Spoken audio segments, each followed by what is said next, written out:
अब हम देखते हैं इस क्वेश्चन को। पहले हम क्वेश्चन को पढ़ेंगे।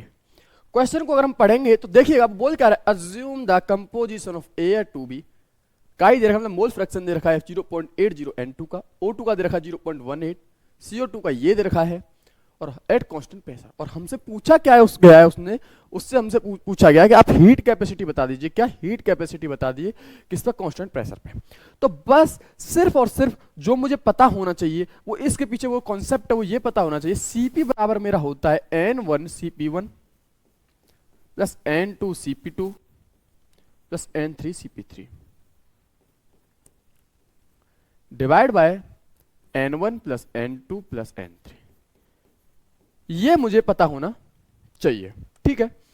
तो Cp की वैल्यू जो आएगी वो आएगी यहां से, अगर मैं लिख दूं इंडिविजुअली करके लिखूं तो N1 plus N2 plus N3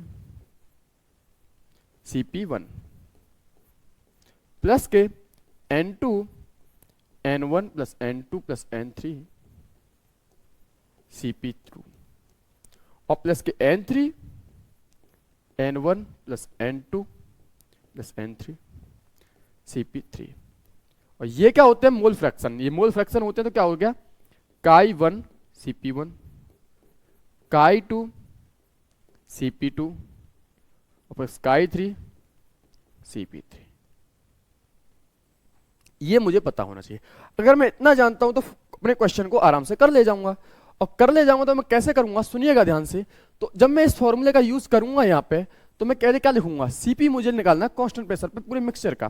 किसका, ये किसका है पूरा, ये है मेरा मिक्सचर का।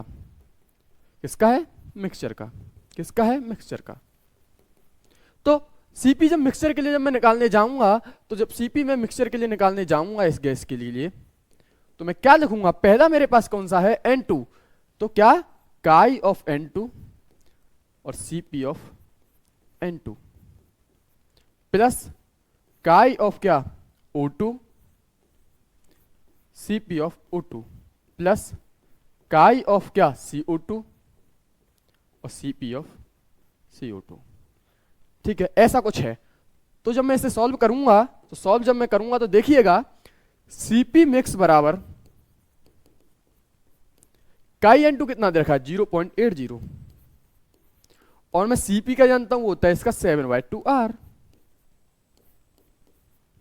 बिल्कुल सही बात सर। दूसरा मैं O2 का भी जानता हूं, Chi कितना दे रखा है 0.18, और कितना होता है इसका भी 7/2R आता है, क्योंकि सर ये भी तो डायटोमिक गैस है। और तीसरा मुझे पता है जो CO2 का होता है, जो CO2 का जो होता है वो होता है 4R इंटू कितना दे रखा है मेरे पास, इसका मोल फ्रैक्शन जो दे रखा है, पहले मैं इसको लिख लेता हूं ऐसे, कितना दे रखा है 0.02 इंटू 4R। जब मैं इसे आगे सॉल्व करूंगा तो ये कितना आएगा 2.8R प्लस 0.63R और 0.08R। जब मैं इसे सॉल्व करूंगा तो ये कितना हो जाएगा 2.8R प्लस के कितना हो जाएगा 0.71R, लगभग आ जाएगा ये 3.51R, जिसे मैं लिख सकता हूं 3.50R, जो कि मेरे ऑप्शन नंबर ए में लिखा हुआ है। क्या लिखा हुआ है, मेरे ऑप्शन नंबर ए में लिखा हुआ है। तो करेक्ट ऑप्शन जो है वो है ए।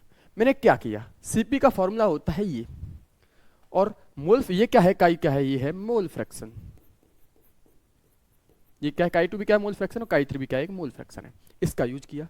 मैं जानता हूं 7/2R होता है Cp1, किसी भी डाई एटॉमिक गैस के लिए Cp जो होता है N2 या O2, कुछ भी ऐसी गैसेस होती हैं तो इनके लिए क्या होता है 7/2R होता है।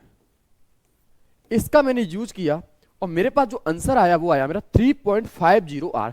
तो इस क्वेश्चन का जो करेक्ट आंसर है वो है 3.50R, जो कि मेरे ऑप्शन नंबर ए में लिखा हुआ है। तो करेक्ट ऑप्शन इज ए।